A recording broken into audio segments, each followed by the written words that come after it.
até que Cristo seja formado na igreja.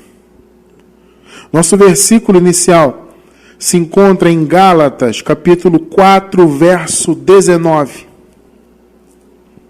Vamos ler. Meus filhinhos, por quem de novo sinto as dores de parto, até que Cristo seja formado em vós.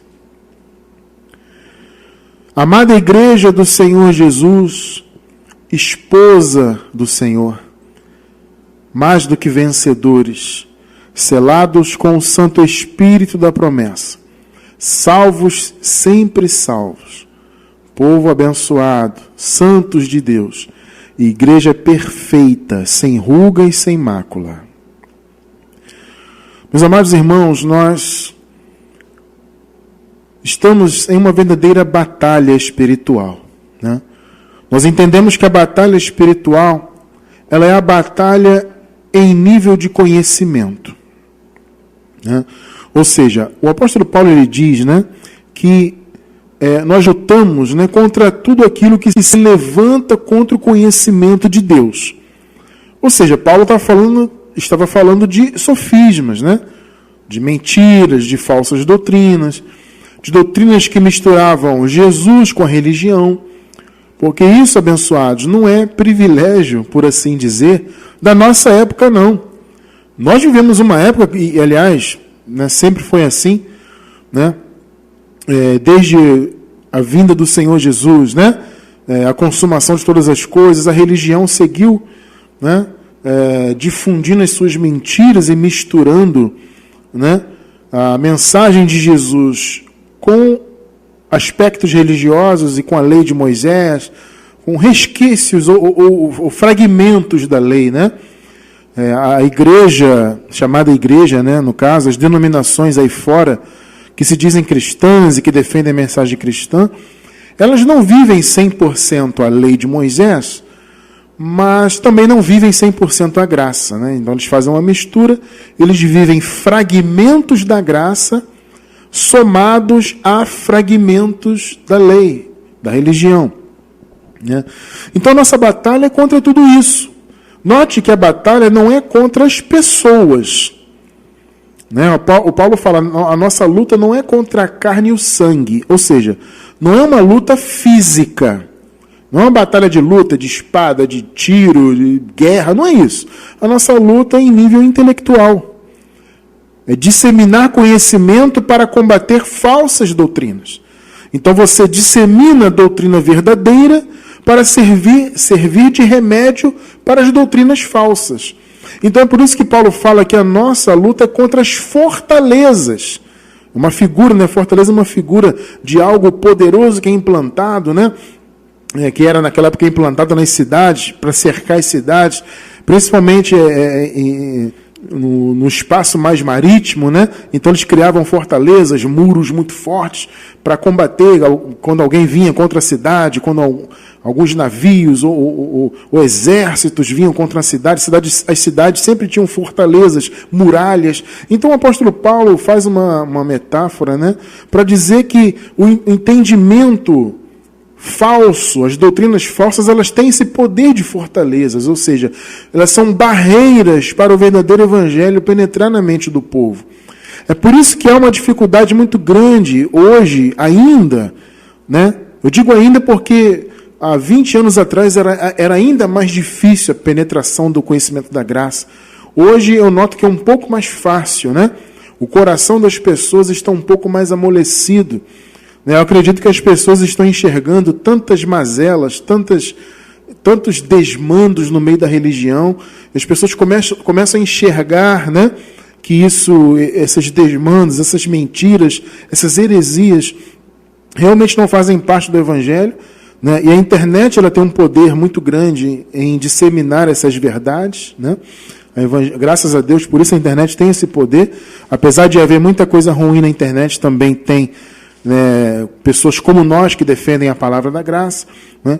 Mas assim, a igreja aí fora já está começando a ter um coração mais amolecido, mas ainda é muito difícil a penetração da graça, porque na mente das pessoas está se encontram, né, verdadeiras fortalezas.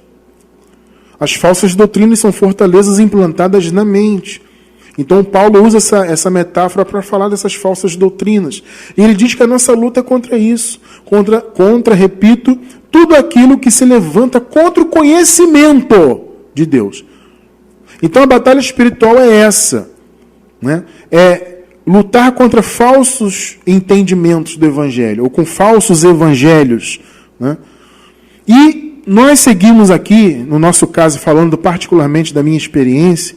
Eu sigo aqui há 15 anos, junto com a minha esposa, né? Há 21 anos que o Senhor vem me permitindo conhecer a graça, cada dia mais ter a doutrina sendo apurada e depurada, né, em minha mente, ou seja, novos conhecimentos, né, que são estudados e conhecidos à luz do Evangelho, vão limpando cada vez mais o nosso entendimento. Eu estou, graças a Deus, há mais de 20 anos nesse processo, a minha esposa junto comigo há 15 anos ministerialmente. Nós estamos nessa batalha aqui porque nós entendemos que esse chamado da graça ele é fundamental para o desenvolvimento do mundo, né, para a continuidade do mundo, né? O mundo segue o seu caminho, a humanidade segue a sua existência, e é fundamental nós plantarmos as sementes da graça, do verdadeiro Evangelho, para que a igreja venha crescer, venha cada vez mais se libertar. Vocês podem notar que as pessoas estão cada vez mais se libertando do sistema. É claro que ainda tem muita gente, incontável número de pessoas, né, que há no meio do sistema religioso ainda, infelizmente.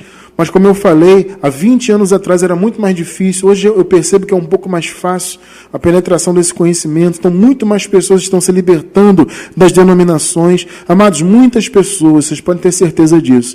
Muitas pessoas, toda semana, nos escrevem, mandam e-mail para nós, dizendo, olha, estou liberto, eu saí do sistema, eu saí da denominação que eu estava, porque eu acessei o seu canal no YouTube, eu vi lá a mensagem no Spotify, eu li o seu livro, e aquilo abriu meu entendimento. Então, eu e minha família já saímos daquele sistema. Mas toda semana, graças a Deus, nós estamos recebendo mensagens assim. Ou seja, a palavra está correndo e está acontecendo aquilo que nós nos propomos a fazer. O que o apóstolo Paulo falou sobre o sistema religioso da época dele? Ele falou assim, é preciso fazê-los calar. É o que nós fazemos aqui. Estamos calando o sistema religioso bem aos pouquinhos, mas estamos conseguindo. Cada pessoa que se liberta do sistema e vem para a graça é mais um ponto para o nosso trabalho, né? E é mais um sistema que foi calado. Ele não foi calado em definitivo o sistema, mas pelo menos ele foi calado naquela vida, naquela família. Então está cumprindo o que o apóstolo falou, né? É preciso fazê-los calar. Então, cada família, cada vida que é liberta do sistema mundano, religioso, é uma vida a mais que não ouve, né? É uma vida a mais que não ouve as mentiras. Então, aquele sistema foi calado, pelo menos para aquela vida ou para aquela família. E assim nós seguimos lutando. Por quê? Porque nós entendemos que o nosso chamado, enquanto defensores do Evangelho e propagadores da mensagem da graça e do reino de Deus, é fazer com que Cristo seja formado no povo de Deus. O mundo precisa de, entre aspas, pequenos cristos. Cada um de nós deve ser Cristo. Eu digo isso entre aspas, tá, gente? No sentido assim, cada um de nós deve representar Jesus, né? Então somos, por assim dizer, entre aspas, metaforicamente falando, somos pequenos Jesuses, pequenos Cristos que estamos no mundo. Porque é isso que a palavra diz, esse é o intuito de Deus para com a igreja, que Cristo seja formado na igreja. Então por isso que Paulo falou, meus filhinhos, eu sinto as dores de parto até que Cristo seja formado. Então você vê que é um processo de formação.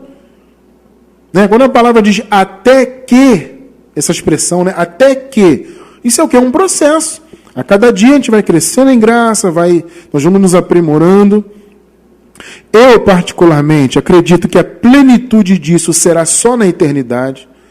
Tá? Na eternidade, eu entendo dessa maneira. Acredito que você vai concordar comigo, porque para mim faz muita lógica, faz muito sentido, faz lógica, né? Eu entendo que na eternidade tudo será respondido, haverá uma plenitude de conhecimento. Por quê? Porque nós não teremos mais a barreira dessa carne de Adão. A carne adâmica, né? Apesar dela estar morta para Deus, morta no sentido de não mais poder nos condenar, né? A carne não pode mais nos separar de Deus. Então, nesse sentido, ela está morta, ela está obsoleta, ela não tem efeito neste sentido. Mas ela é uma barreira, né? Uma limitação que nós temos. Sabe? Então, eu acredito que a plenitude de tudo, do conhecimento, das respostas, etc., será na eternidade. Mas enquanto nós estamos aqui nesse mundo físico, nós temos esse chamado a crescer e a fazer o nosso irmão crescer também, até que Cristo seja formado naquele irmão.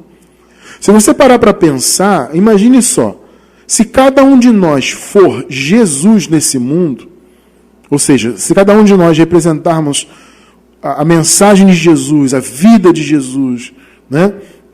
O pensamento de Jesus, imagine só, o mundo vai melhorar. Quanto mais Cristos, entre aspas, né, estiverem manifestados no mundo, melhor o mundo será. E nós temos esse chamado, sim, de melhorar o mundo a cada dia. Torná-lo melhor a cada dia. Esse é o papel da igreja. É o papel dos eleitos de Deus que conheceram o seu genuíno evangelho. Então, quando Paulo diz, olha, até que Cristo seja formado em vocês, é o quê? É todo esse processo de crescimento em conhecimento da palavra, em transformação de vida, para melhorar o mundo. Foi para isso que fomos eleitos pelo Senhor. Então, amados irmãos, todos nós estamos em fase de crescimento, né? Vamos dizer assim. Desde que a graça nos foi revelada, estamos aí, né? Cada um, claro, em uma fase, cada um tem a sua experiência, né? Como eu falei, eu mesmo estou nessa luta aí há 21 anos. Né? Tem irmãos que estão em graça há 10, há 5, tem irmão que chegou agora. Não importa. Todos nós estamos em fase de crescimento, cada um na sua fase, mas todos estamos buscando crescer e levar o crescimento também para outras pessoas, né? Crescimento este que começou, como eu falei agora há pouco, com a revelação da graça.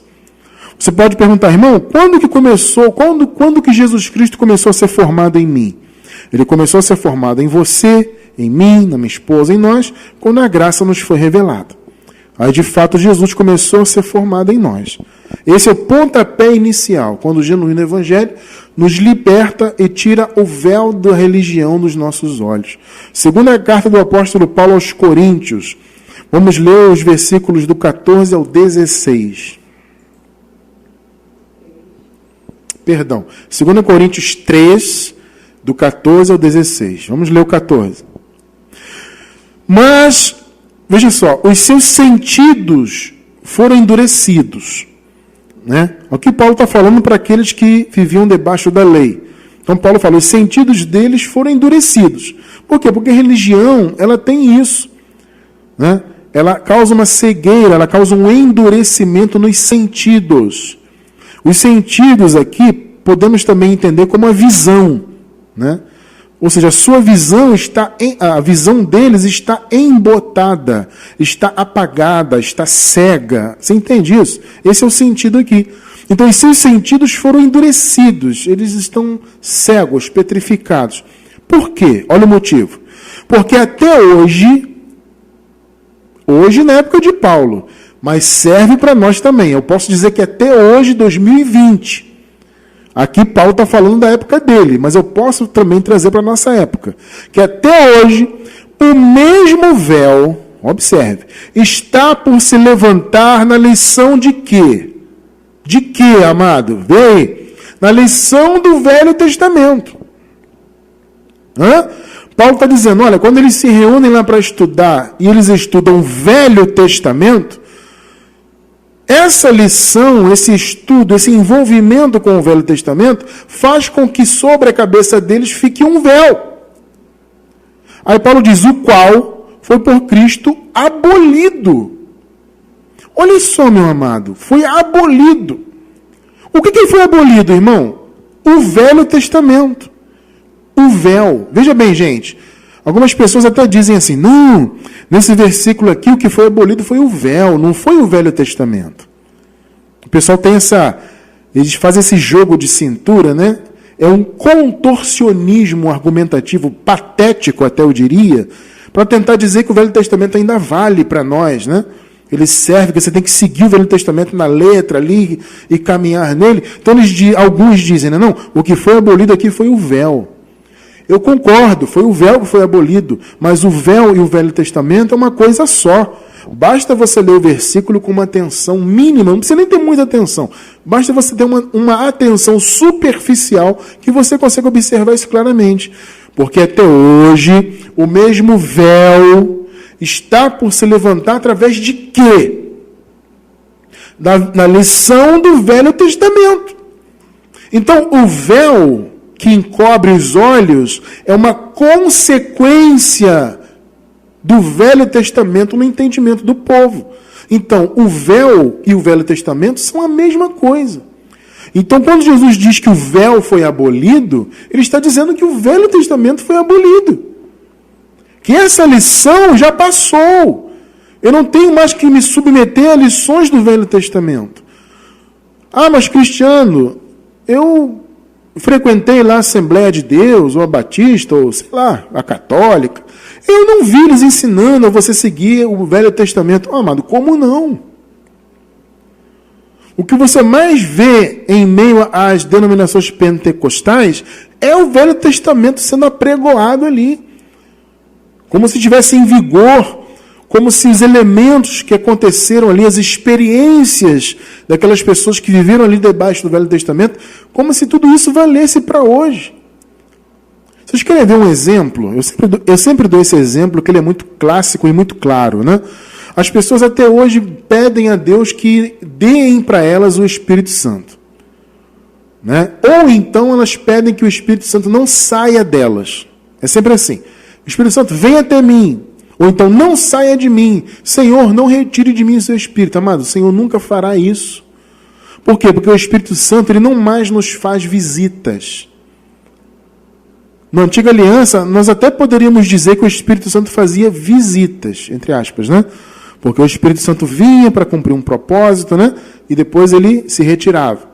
Então ele vinha, por exemplo, sobre os reis, vinha sobre os profetas. Sempre tinha aquele propósito ali. Então o Espírito Santo vinha, visitava e voltava. Hoje não, né? No novo pacto inteiro, o Espírito Santo, desde a sua descida definitiva ali no início da igreja, o Espírito Santo, ele habita. Então o conceito não é mais visitar, é habitar. Então nós somos a habitação do Espírito. Ele não vai sair da sua casa. Você percebe isso? Mas as pessoas oram pedindo a Deus que não retire seu Espírito. Essa é uma oração que vem do Antigo Pacto. Porque quem pedia isso era o salmista lá no Antigo Pacto. As pessoas do Antigo Pacto que tinham esse costume. Ah, Senhor, não retire seu Espírito. Você percebe que isso é uma maneira de você implementar o Antigo Pacto hoje na igreja? Esse é um exemplo clássico e muito claro, como eu falei, mas tem muitos outros exemplos de coisas que ocorreram no Antigo Pacto que as pessoas trazem para hoje, dizem que acontece hoje ainda, que é dessa maneira, que você tem que andar assim. Sendo que Paulo diz aqui, o Velho Pacto, a lição dele, faz-se levantar um véu. A palavra véu, no grego, significava uma túnica que cobria toda a cabeça. Então você vê que tem um entendimento de quê? Essa metáfora do véu é o quê? É algo que cobre a mente da pessoa. Não é só a vista, não. A coisa é mais pesada, né? Se fosse só cobrir a visão, já era terrível, né? Mas é mais do que cobrir a visão, é cobrir a mente toda, né? Ou seja, o entendimento inteiro está apagado, tem um véu que não deixa a luz resplandecer. Essa é a metáfora aqui que Paulo está usando. Então ele diz, os seus sentidos foram endurecidos. Muitos irmãos estão aí hoje com os sentidos endurecidos ainda, por causa da lição do Velho Testamento. Quando alguém apregou um jejum, recentemente nós pregamos sobre jejum, você que está assistindo esse vídeo aqui agora, ao vivo ou pela gravação, é só você ver alguns vídeos atrás aí nossos, que você vai encontrar um vídeo sobre jejum. Quando alguém apregou um jejum hoje em dia no meio da igreja, ele está fazendo o quê? A lição do Velho Testamento se levantar. Está colocando um véu. Ah, mas Cristiano, eu vejo Jesus jejuar no deserto, eu vi Jesus ensinar o jejum, eu vi o jejum aparece em Atos dos Apóstolos. Eu sei tudo isso, amado. Eu sei tudo isso. Por gentileza, assista ao vídeo aí de jejum, bem recente, um pouco antes aí desse que nós estamos agora, nesse que você está agora. É só você pesquisar no nosso canal que você vai encontrar. E você vai ver que não faz sentido. Isso é velho pacto. Assim como a Páscoa judaica, que eles chamam de Santa Ceia, assim como o batismo de João, que na verdade, né, é uma... Enfim, recentemente também pregamos sobre o batismo. Eu não vou nem entrar muito nisso. Assiste aí, recente, antes desse estudo nosso, eu não lembro qual, em quantas semanas, mas é bem recente aí. Tá? Então, procura os vídeos anteriores que você vai encontrar. Batismo, jejum, tudo isso é o quê? É a visão do antigo pacto implantada dentro da igreja, disfarçado de obra da graça. Eles dizem que batismo de João é da graça, que jejum é da graça, que dízimo é da graça, que Páscoa judaica é da graça, que guardar sábado é da graça. Tudo isso eles dizem que é da graça. Isso é o quê? É a lição do Velho Testamento misturada com o Evangelho. Faz o quê? O véu, como eu falei, o véu é uma túnica, era uma túnica que as pessoas colocavam na cabeça. A mente tapada. Então, quando que Cristo começa a ser formado em nós? Quando esse véu é retirado. 15 e 16. Vejam só. E até hoje, até a época de Paulo, e até hoje, 2020 também, quando é lido Moisés, olha aí, amado, o véu, mais uma vez o véu, né, está posto sobre o coração deles. 16. Mas, quando se converterem ao Senhor, olha aí, ó, então o véu se tirará. Observe comigo aí, olha só, lê de novo. Quando se converterem ao Senhor, o véu está posto sobre o coração deles, enquanto é lido Moisés. Enquanto as pessoas estão envolvidas com Moisés, com esses elementos do antigo pacto que eu acabei de falar, né? Até hoje, quando Moisés é lido, é vivenciado, é experienciado no meio da igreja, o véu está posto sobre o coração deles. Coração é a mente. Percebe? Agora veja, quando se converterem ao Senhor, ou seja, quando esse povo que está hoje com Moisés e com o véu de Moisés, quando eles se voltarem, porque se converter é isso, né? A palavra converter no grego é se voltar para, ou seja, você está voltado para X e você se volta para um outro lado, para Y, por exemplo. Então aqui as pessoas estavam voltadas para Moisés, aí Paulo diz, quando elas se voltarem para o Senhor, quando elas se converterem, mudarem o seu entendimento para o Senhor Jesus, então o véu vai ser retirado. Esse é o pontapé inicial da formação de Jesus em nós. Porque, veja bem, amado, enquanto Moisés está na sua mente, Jesus não vai se formar. Entende? Moisés teve a sua dispensação. A lei foi importante, obviamente. Ela teve a sua dispensação, ela teve o seu motivo, né? Ela serviu, como Paulo falou, né, de aio para o povo, mas ela teve a sua dispensação. Cristo é o fim da lei. Entende? Então não tem como Cristo ser formado em alguém se Moisés está na mente desse alguém. Entende? Então a pessoa que está aí fora hoje, nos jejuns, nas ceias, nas cerimônias, nos dízimos, nos sábados, e nisso e naquilo, nas festas, né, de Pentecostes, mas as igrejas fazem hoje ainda. Algumas, né? Fazem festa dos Pentecostes, do Pentecostes, né? Tem denominação que faz a festa dos tabernáculos. Gente, isso são coisas da lei. Mas eles fazem dentro das igrejas como se fosse algo da graça. Essas pessoas que estão, lamentavelmente, submetidas a isso aí, que eu acabei de falar, são pessoas que não têm, lamentavelmente, Cristo sendo formado nelas. Elas podem ser de Deus, né? Escolhidas, salvas no Espírito, né? Porque o Senhor já salvou todos, né? A salvação já está concluída, né? Então, quem é salvo é salvo. Então, a pessoa, de repente, é salva no Espírito ali, mas a mente dela está embotada. A salvação não alcançou o aspecto do conhecimento dela. Ela é uma eleita de Deus, ela é salva no Espírito, mas a mente dela está embotada, está cega, está com um véu, uma túnica na cabeça. Por mais que a pessoa fala que crê em Jesus, que vive Jesus, e reúne grupo, e tem banda, e prega bonito. Muitos pregadores aí do sistema, eles pregam muito bem, são eloquentes, né? Tem uma voz bacana, e eles são...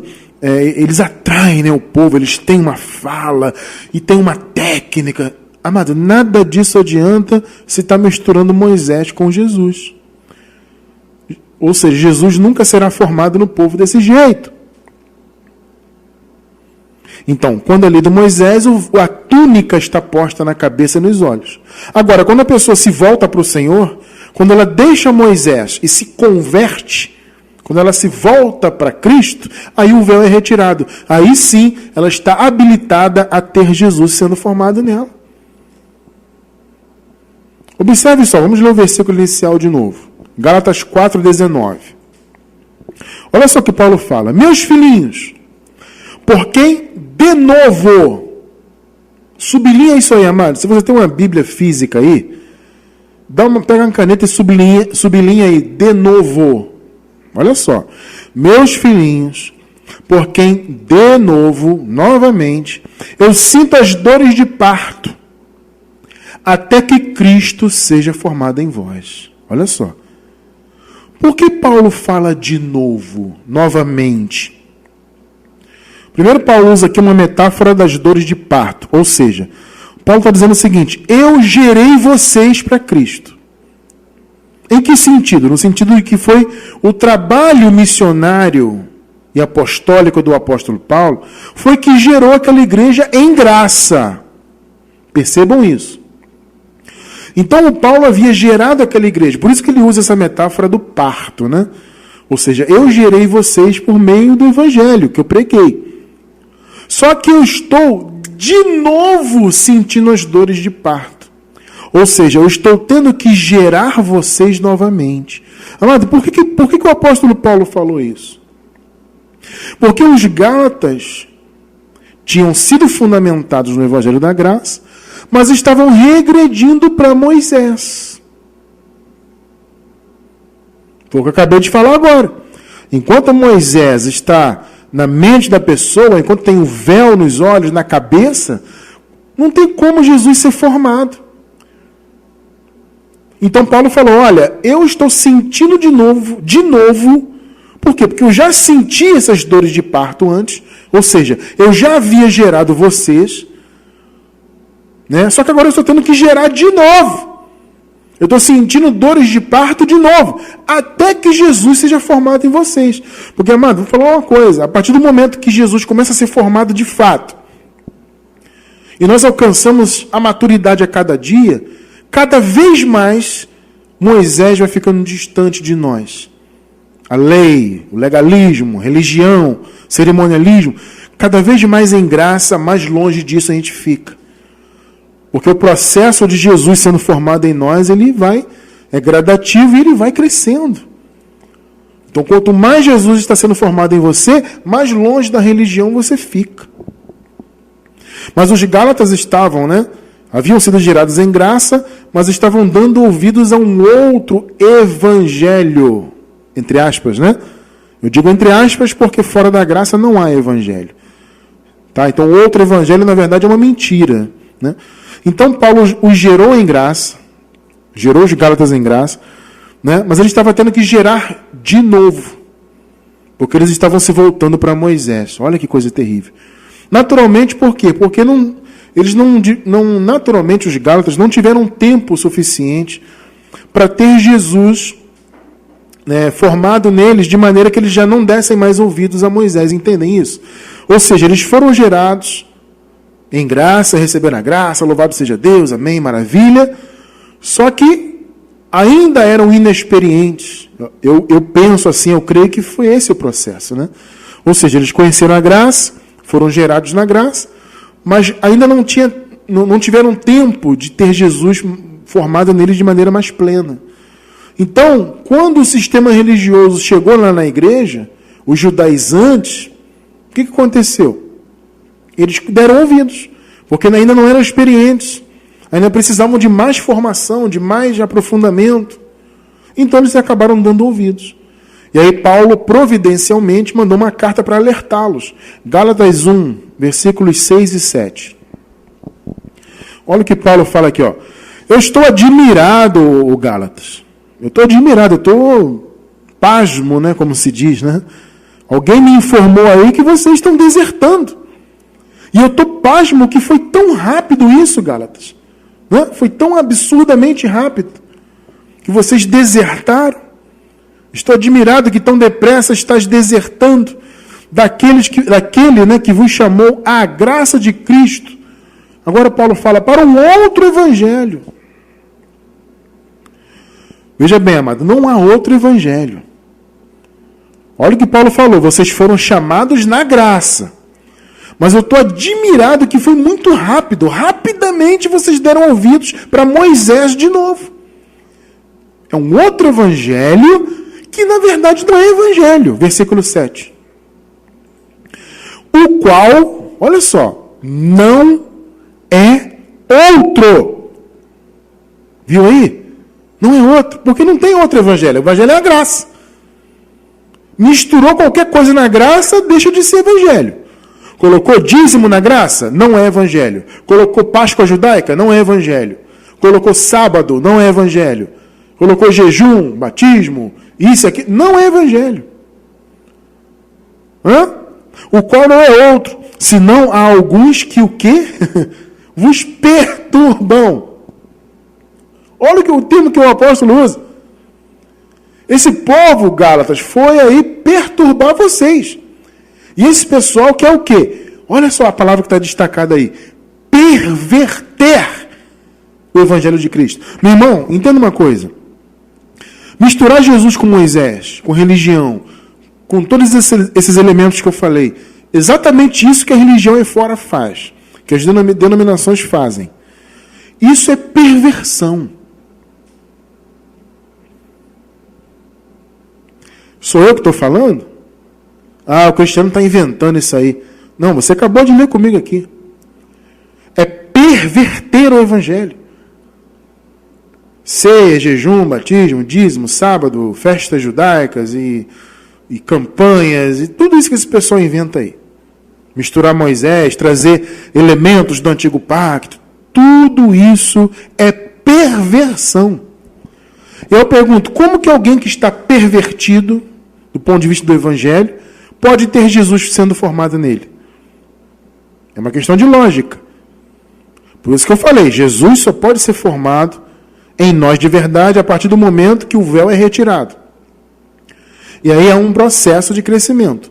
Quanto mais você ouve falar de Jesus de verdade, o que é Jesus de verdade? É a graça. Quanto mais você ouve sobre a graça, quanto mais a graça penetra o seu entendimento, mais distante da religiosidade, da lei, do antigo pacto e de todos esses conceitos religiosos você fica. E aí Jesus vai sendo formado em você. Então, por meio do apóstolo Paulo, os Gálatas foram gerados na graça. Né? Então Paulo falou, eu senti dores de parto. Né? Só que os Gálatas não eram experientes o suficiente ainda, então começaram a dar ouvidos à lei. Aí Paulo falou, estou sentindo dores de parto de novo, até que Cristo seja formado em vocês. Quando vocês alcançarem uma maturidade muito maior, vocês não vão mais dar ouvidos a judaizantes. Né? Então, eles estavam se voltando para o legalismo. A imagem de Cristo, que começou a ser formada neles, começou a se perder de novo. Porque Moisés começou a ser formado neles de novo. Entendeu? Então, o apóstolo Paulo, eu consigo, assim, entender, né, um pouco do sentimento dele. Porque o Paulo chegou, amado, a colocar em dúvida a eficácia do trabalho dele. Eu penso assim, eu acredito que o Paulo, quando recebeu essa notícia, né? Ô Paulo, os Gálatas estão lá, ó, com judaizantes lá, estão circuncidando lá, estão lá guardando a lei. O Paulo deve ter sentido uma frustração muito grande. E eu consigo perceber essa frustração aqui em Gálatas capítulo 4, vejam só. Vamos ler do 9 ao 11. Você consegue perceber um pouco da frustração do apóstolo. Vamos ler o 9. Mas agora que conheceis a Deus, observe bem isso aqui, é bom a gente pontuar isso aqui. Agora que conheceis a Deus. O que Paulo está dizendo aqui? O Gálatas, vocês conheceram a graça. Conhecer a graça é conhecer Deus de verdade. Você consegue enxergar isso aqui junto comigo, meu irmão, minha irmã? Você que está ao vivo com a gente aí, ou você que está pela gravação? Você está vendo aí, está sublinhado aí, ó. Agora que conheceis a Deus. O que Paulo está dizendo? Vocês conheceram a graça. Vocês foram chamados na graça. Conhecer a graça é conhecer a Deus. Então, agora que vocês conhecem a Deus, ou antes, né? Sendo conhecidos por Deus, porque Deus nos conhece desde antes da fundação do mundo, né? Aí Paulo pergunta, como estás voltando agora, né? Como estás voltando, perdão, outra vez, olha só, amados, aos rudimentos fracos e pobres. Olha o que Paulo chama, amado, a prática da obra da lei, de rudimento fraco e pobre, aos quais de novo quereis ainda escravizar-vos. Ou seja, como vocês estão se voltando para isso, Gálatas? Vocês conheceram Deus, vocês conheceram a graça. Aliás, vocês eram conhecidos por Deus desde antes da fundação do mundo. Como agora vocês querem voltar aos rudimentos fracos e pobres? Vocês querem se escravizar de novo com isso? Versículos 10 e 11. Olha só, amado, o que Paulo fala. Guardais dias. Eu pergunto, de que Paulo está falando aqui? O que é guardar dias especiais? Seria guardar sábado? Eu acho que é, né? Aliás, eu tenho certeza que é. Guardais dias. Vocês estão guardando dias de novo, o Gálatas? E meses, e tempos, e anos. Porque, amados, os judeus, por meio da lei, tinham todas essas observâncias. Os judeus guardavam dias especiais, como no caso é o sábado, o Shabat, né? Eles tinham festas mensais, tinham festas periódicas, festas anuais. Os gálatas estavam sendo envolvidos com esse tipo de coisa, se preocupando de novo com guardar dias e meses e festas. Então Paulo fala aqui, ó, vocês estão guardando dias, e meses, e tempos, e anos. Olha o que ele fala no 11. Receio de vós tenha eu trabalhado em vão para convosco. Você consegue enxergar a frustração do apóstolo Paulo aqui? Eu acho que eu trabalhei à toa, eu lutei à toa. Eu preguei, ensinei, viajei. E vocês estão com esse negócio de rudimento de novo, Gálatas? Parece que eu trabalhei à toa, eu lutei à toa. Olha, amado, que palavra, né? Você percebe claramente a frustração de Paulo. Puxa, eu lutei por vocês estão guardando sábados e meses e dias. E se voltando para rudimentos, para circuncisão, para isso e aquilo. Amado. Então os gálatas conheceram a graça, conheceram Deus, estavam perdendo essa essência de Jesus, né? Jesus começou a ser formado neles, mas eles deram ouvidos aos judaizantes, começaram a perder a imagem de Cristo. Por isso que Paulo falou, eu estou gerando vocês de novo em graça, para vocês abandonarem esse sistema aí que invadiu a igreja, tá? De modo que Cristo seja formado em vocês, até que Ele seja formado em vocês. Para que eu não tenha mais que sentir dores de parto, para que eu não tenha mais que me preocupar se vocês estão ouvindo a palavra verdadeira ou não. Meu irmão. Sabe, então, para que Jesus seja formado em nós, então antes de tudo é o quê?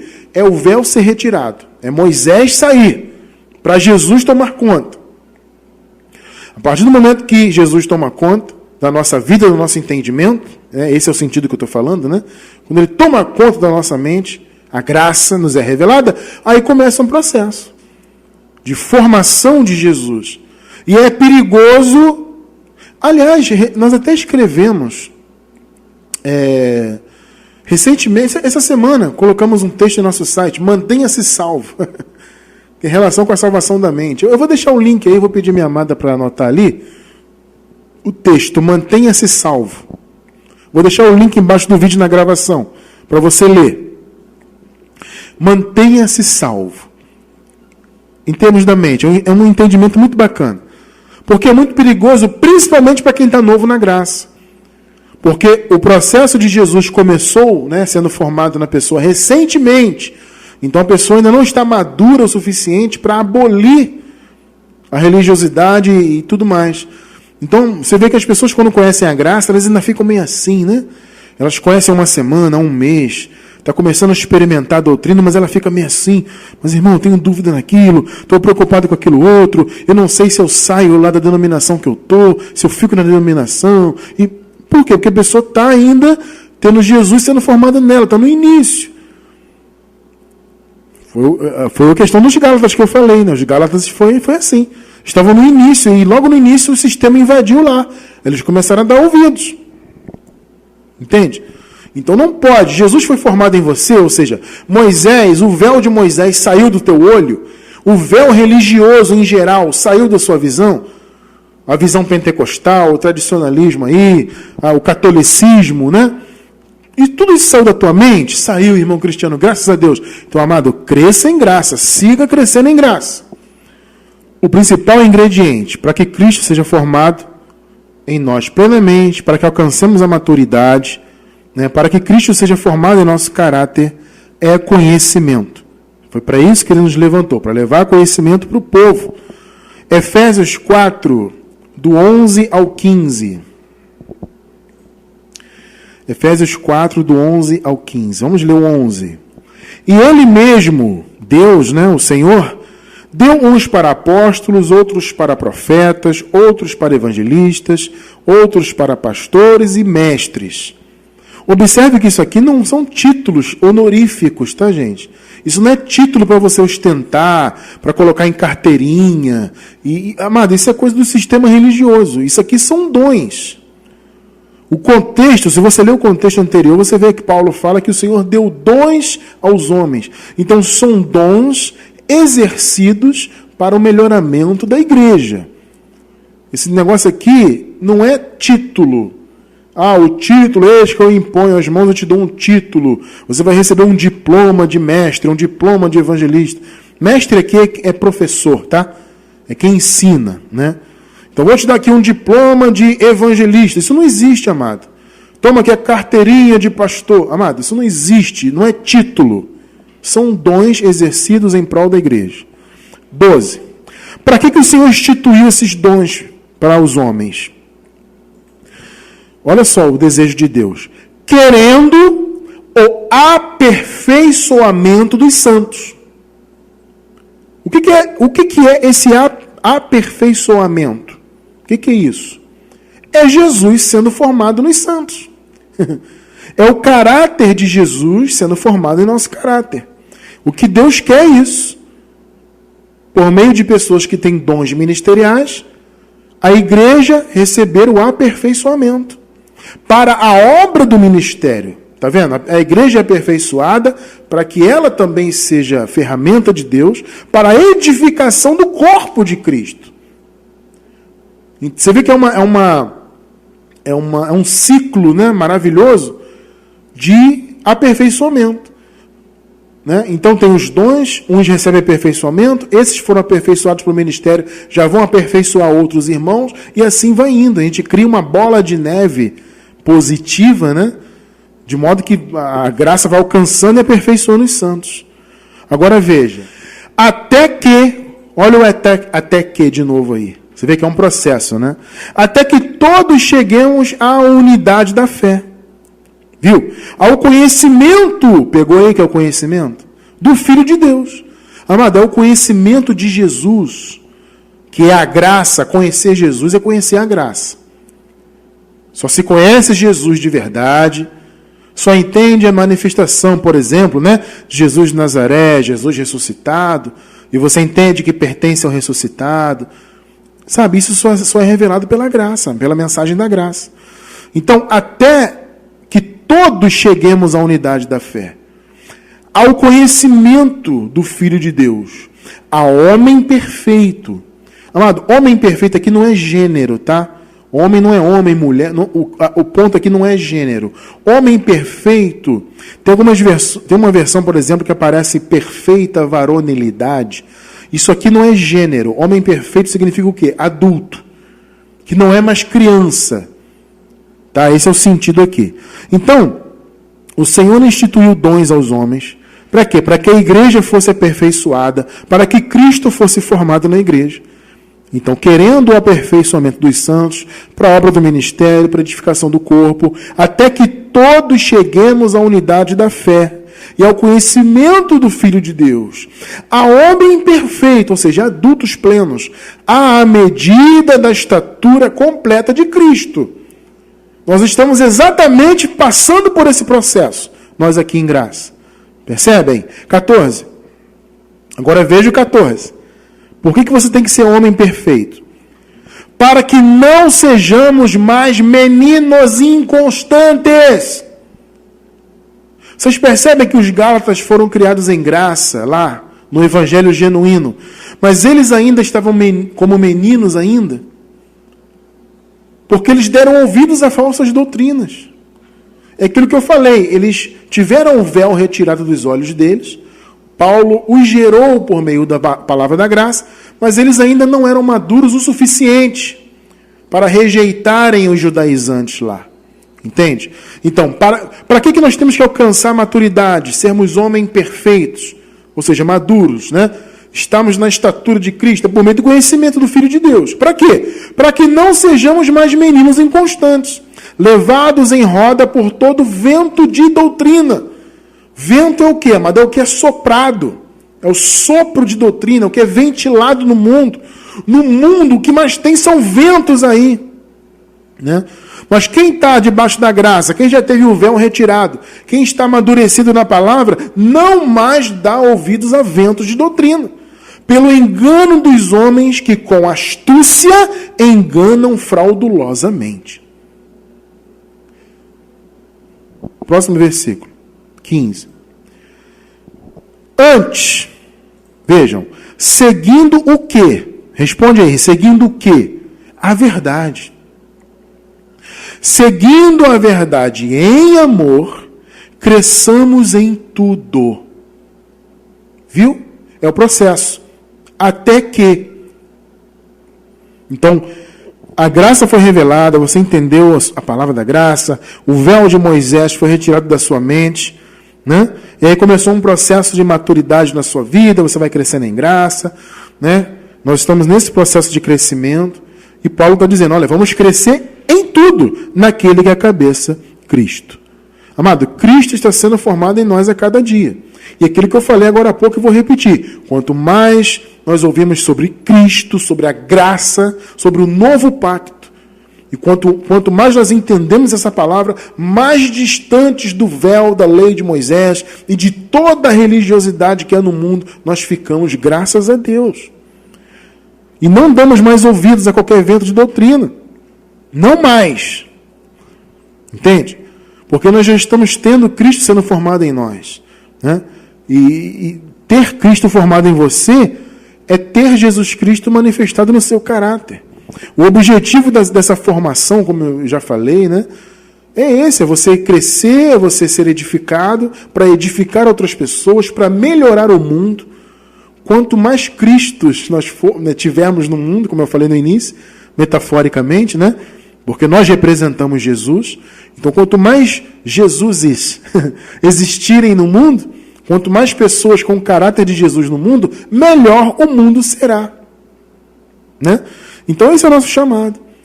É termos Cristo sendo formado em nosso caráter. Então, quando Jesus é formado em nós, o que acontece? A nossa mente fica sendo a mente de Cristo. 1 Coríntios 2,16. Porque quem conheceu a mente do Senhor para que possa instruí-lo? Mas nós temos a mente de Cristo. Viu aí? Então, ter Jesus sendo formado em você, primeiro é ter a mente de Cristo. Segundo é você viver a vida de Cristo. Gálatas 2:20. Já estou crucificado com Cristo. Olha aí, ó. Ou seja, já estou morto, já morri. E vivo, não mais eu. Não sou eu que vivo, porque eu já morri. mas Cristo é que vive em mim. Está vendo? Ou seja, é a vida de Jesus.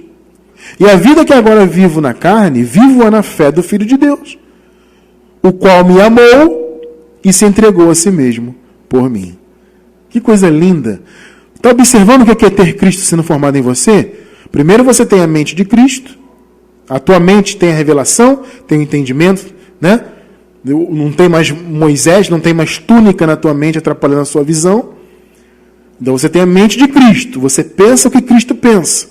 Segundo, você tem a vida de Jesus e vive a vida de Jesus. E terceiro, você tem o mesmo sentimento de Jesus. Isso é Cristo sendo formado em nós. É termos a mente de Cristo, vivemos a vida de Cristo e termos o mesmo sentimento de Cristo. Filipenses 2,5. De sorte que haja em vós, olha só, o mesmo sentimento que houve também em Cristo Jesus. Quando você conhece a palavra genuína da graça, o véu é retirado dos seus olhos, você começa um processo de formação de Jesus em você, de crescimento, de edificação na tua vida, você tem a mente de Cristo, você vive a vida de Cristo, e você tem os mesmos sentimentos de Cristo. Sentimento de amor, de justiça, de paz. Percebe? É isso. Amado, você está num processo maravilhoso. Nós estamos num processo maravilhoso. De a cada dia temos Cristo sendo, aos pouquinhos, formado em nós pela palavra. Aproveite essa oportunidade que Deus lhe deu e cresça em graça a cada dia. Nós estamos aqui para isso, fazendo a nossa parte para que esse crescimento aconteça na sua vida, em o nome do Senhor Jesus Cristo. Então louve a Deus pelo conhecimento da graça e continue firme nessa caminhada, porque você está tendo Cristo sendo formado em você, e esse é um processo maravilhoso para a glória de Deus.